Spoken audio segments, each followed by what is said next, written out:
मासूम बच्चों के कत्ल के वाकयात में खतरनाक हद तक इजाफा।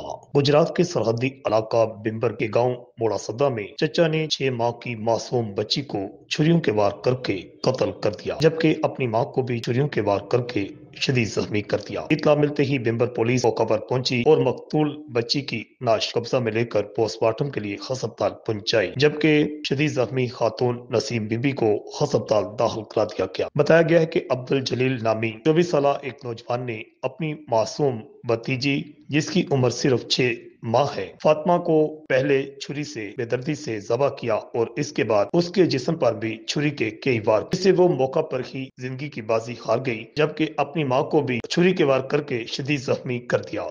इत्तला मिलते ही पुलिस मौका पर पहुंची और इसके बाद इलाका की नाकाबंदी कर दी गई। पुलिस के मुताबिक सफाक मुलजिम को छापा मारकर गिरफ्तार कर लिया गया है। इस अलमनाक वाकये के खिलाफ गांव मोड़ासदा और जिला बिम्बर में इंतहाई गम गुस्सा पाया जाता है और गिरफ्तार मुलजिम को सख्त से सख्त सजा देने का मुतालबा किया गया है। रिपोर्ट आकाश नियाजी, अल हिजाज न्यूज।